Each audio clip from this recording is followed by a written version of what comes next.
Breaking news Congress లో ఇంకా టికెట్ల పంచాయతీ తేలలేదు. పెండింగ్ లోనే ఉన్నాయి ఖమ్మం, కరీంనగర్, హైదరాబాద్ సీట్లు. నామినేషన్లు దాఖలు చేయడానికి ఇంకా 48 గంటల సమయం మాత్రమే ఉంది. ఇంకా ఈ 3 లోక్సభ నియోజకవర్గాల విషయంలో కాంగ్రెస్ ఎటు తేల్చుకోలేకపోతుంది. 25వ తేదీ మధ్యాహ్నం 3 గంటల వరకే నామినేషన్లు వేయడానికి సమయం ఉంది. ఖమ్మం టికెట్ కోసం 3 మంత్రులు పోటీ పడుతూ ఉన్నారు. తాజా రేసులో రఘురామరెడ్డి, రాయల నాగేశ్వరరావు కూడా ఇప్పుడు వచ్చారు. ఇప్పటికే మంత్రులు బట్టి విక్రమార్క, పొంగులేటి, ఖర్గేతో భేటీ అయ్యారు. ఖమ్మంతో కరీంనగర్ సీటుకు లింకు ముడిపడి ఉండటంతో ఆ 2 స్థానాల అభ్యర్థుల విషయాన్ని హైకమాండ్ తేల్చడం లేదు. హైకమాండ్ ప్రకటించక ముందే కరీంనగర్లో వెలిచాల నామినేషన్ వేశారు. హైదరాబాద్ ఎంపీ రేసులో సమీర్ వలీవుల్లా నామినేషన్ వేసే అవకాశం కనిపిస్తోంది. సాయంత్రం లేదా రేపు 3 అభ్యర్థులను ప్రకటించే అవకాశం కనిపిస్తోంది. ఖమ్మం, వరంగల్, హైదరాబాద్కి కాంగ్రెస్ అభ్యర్థులను ప్రకటించడానికి భారీ కసరత్తు చేస్తోంది. సుదీర్ఘ కసరత్తు చేస్తోంది. రోజుల తరబడి కసరత్తు చేస్తోంది. సో ఈరోజు 3 లోక్సభ నియోజకవర్గాల అభ్యర్థులను ఖరారు చేసే అవకాశం కనిపిస్తోంది. దీనిపై మరింత సమాచారం మా ప్రతినిధి ఉదయ్తో మాట్లాడదాం. ఉదయ్, ఈరోజు 3 లోక్సభ నియోజకవర్గాలకు అభ్యర్థులను ప్రకటించే అవకాశం ఉందా? ఖమ్మం లోక్సభ సీటు ఎవరికి ఇచ్చే అవకాశం కనిపిస్తోంది? మరో 2 తెరపైకి వస్తున్నట్టుగా కనిపిస్తున్నారు. అసలు కాంగ్రెస్ లో ఏం జరుగుతుంది అన్న ప్రశ్న సర్వత్రా ఉత్పన్నమవుతున్న పరిస్థితి కనిపిస్తుంది. ఆల్ ఇండియా కాంగ్రెస్ కమిటీ అసలు తెలంగాణ అభ్యర్థి కసరత్తు పూర్తి చేసింది. ఎంపిక ప్రక్రియ కూడా తుది దశకు చేరుకుంది. ఇప్పటికే ఉత్సావాహిల జాబితాను పలుమార్లు వడపోత కార్యక్రమం కూడా చేపట్టి ఇప్పటికే తుది దశకు అభ్యర్థుల ఎంపిక ప్రక్రియ కూడా చేరుకుందని పలుమార్లు కూడా మీడియాకు ఆల్ ఇండియా కాంగ్రెస్ కమిటీ కావచ్చు, అటు గాంధీ భవన్ నుంచి కూడా పెద్ద ఎత్తున సమాచారం అయితే వస్తుంది. కానీ ఇప్పటి వరకు అభ్యర్థి ఎంపిక చేయకపోవడం పట్ల పెద్ద ఎత్తున అటు కాంగ్రెస్ క్యాడర్ ని కూడా ఒక అసంతృప్తి, ఆవేదన వ్యక్తం అవుతుంది. అసలు గెలిచే సీట్లో కూడా ఎందుకు ఇంత ప్రతిష్టంభన, ఇంత మీమాంస, ఎందుకు ఇంత ఉత్కంఠను కాంగ్రెస్ పార్టీ రేపుతుందనేది సర్వత్రా ఒక ఉత్పన్నమైనటువంటి ప్రధాన ప్రశ్న. అయితే ఈ ప్రశ్నకి ఇంకా ఏఐసిసి సమాధానమే చెప్పాల్సి ఉంది. సరిగ్గా ఇంకా 48 గంటల సమయం మాత్రమే ఉంది. తెలంగాణలో పెండింగ్ లో ఉన్నటువంటి ఖమ్మం, కరీంనగర్, హైదరాబాద్ ఈ 3 స్థానాలకు అభ్యర్థులను ఇంకా ఆల్ ఇండియా కాంగ్రెస్ కమిటీ ప్రకటించలేదు. ప్రకటించాల్సి ఉంది. అయితే ఈ రోజా లేదంటే రేపు అభ్యర్థులకు సంబంధించినటువంటి ప్రకటన వచ్చే అవకాశం ఉంది. దాదాపుగా రేపే ప్రకటన వచ్చే అవకాశం ఉంది. ఈ రోజు కూడా ప్రకటన ఉండకపోవచ్చున్నది ఈ ప్రధానంగా మనకు అందుతున్నటువంటి తాజా సమాచారం. అయితే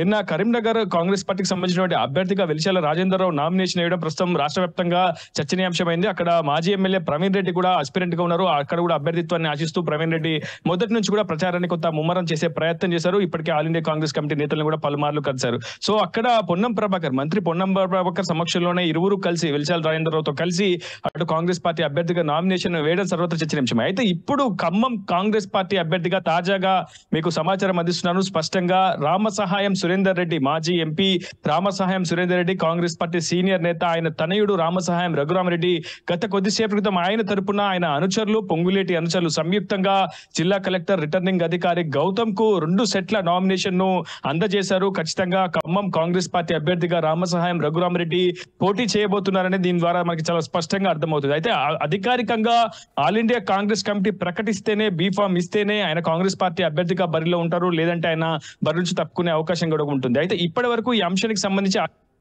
కావచ్చు గాంధీ భవన్ వర్గాల నుంచి మాత్రం ఎటువంటి సమాచారం మాత్రం బయటికి పొక్కడం లేదు. అంటే ఆల్ ఇండియా కాంగ్రెస్ కమిటీ అభ్యర్థుల ఎంపిక విషయంలో చాలా వ్యూహాత్మకంగా వ్యవహరిస్తుందా, లేదంటే ఇది పార్టీకి నష్టం చేకూర్చే అంశమా? ప్రస్తుతం సీనియర్ నేతలతో కూడా ఈ అంశంపై చాలా పెద్ద ఎత్తున అసంతృప్తి వ్యక్తం చేస్తున్నారు. ఖచ్చితంగా ఖమ్మం లాంటి గెలిచే సీట్లో ఎందుకు ఇంత ప్రతిష్టంభన చేస్తున్నారు, ఎందుకు ఇంత ఆలస్యం చేస్తున్నారు, మెజారిటీ కూడా పడిపోతుంది క్రమక్రమంగా. ఇప్పటికే బీఆర్ఎస్, బీజేపీ ప్రచారాన్ని పరుగులు పుట్టిస్తున్న తరుణంలో ఎందుకు కాంగ్రెస్ పార్టీ ఈ స్థాయిలో ఆలస్యం, కాలయాపన చేస్తున్నట్టు కూడా కాంగ్రెస్ పార్టీ నేతలు ప్రధానంగా ఒక ప్రశ్న అయితే వ్యక్తం చేస్తున్నారు. మరోవైపు హైదరాబాద్ కి సంబంధించి సమీర్ అలీవుల్లా పేరును దాదాపుగా ఖరారు చేసినట్టే తెలుస్తోంది. ఇప్పటికే ఈ 3 పెండింగ్ స్థానాలకు సంబంధించినటువంటి అభ్యర్థుల ప్రకటన ఒకేసారి ఉండే అవకాశం కూడా ఉంది. ఇప్పటికే డిప్యూటీ సీఎం బట్టి విక్రమార్కతో పాటు రెవెన్యూ శాఖ మంత్రి పొంగులేటి శ్రీనివాసరెడ్డిని బెంగళూరుకు మల్లికార్జున ఖర్గే పిలిపించారు.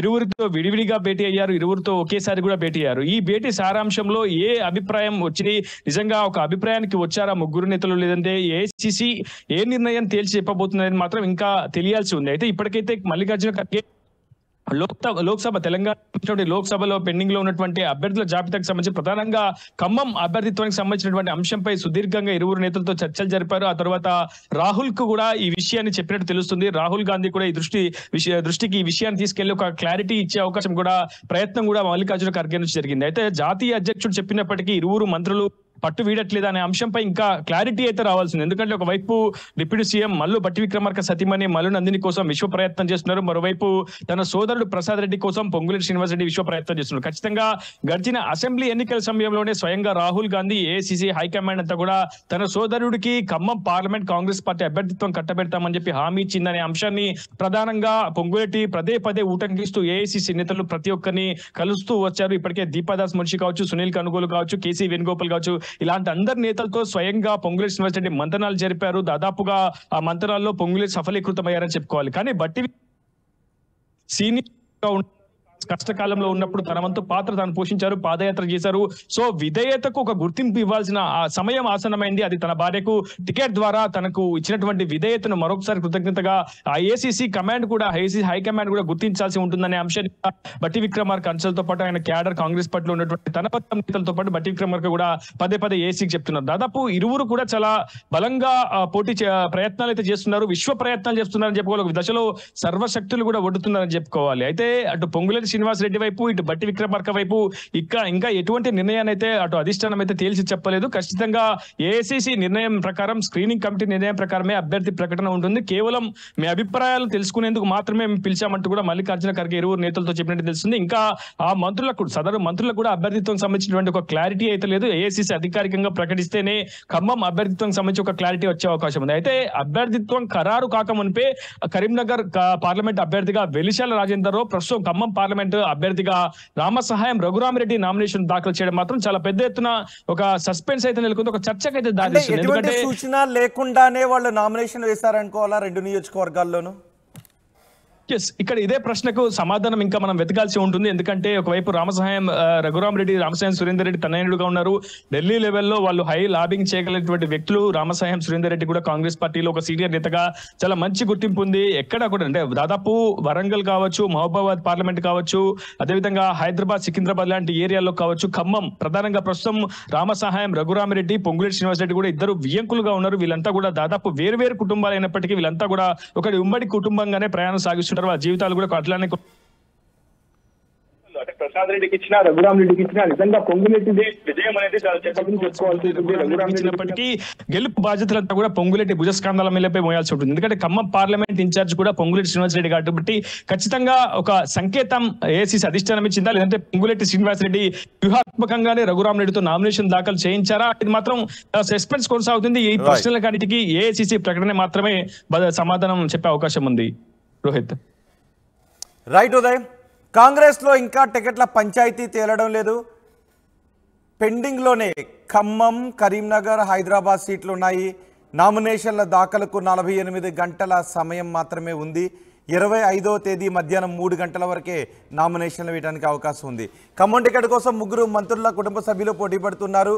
తాజా రేసులో రఘురామరెడ్డి, రాయల నాగేశ్వరరావు కూడా వచ్చారు. ఖమ్మంలో రామసహాయం, రఘురామరెడ్డి తరపున నామినేషన్ దాఖలు చేశారు. 2 సెట్ల నామినేషన్ పత్రాలను దాఖలు చేశారు ఆయన అనుచరులు. ఇప్పటికే మంత్రులు బట్టి, పొంగులేటితో ఖర్గే భేటీ అయ్యారు. ఖమ్మంతో ఇటు కరీంనగర్ సీటుకు లింక్ ఉండటంతో హైకమాండ్ కసరత్తు చేస్తోంది. హైకమాండ్ ప్రకటించక ముందే కరీంనగర్లో వెలిచాల నామినేషన్ వేశారు. హైదరాబాద్ ఎంపీ రేసులో సమీర్ వల్లివుల్లా ఉన్నారు. సాయంత్రం లేదా రేపు ఈ 3 లోక్సభ నియోజకవర్గాలకు అభ్యర్థులను ప్రకటించే అవకాశం కనిపిస్తోంది.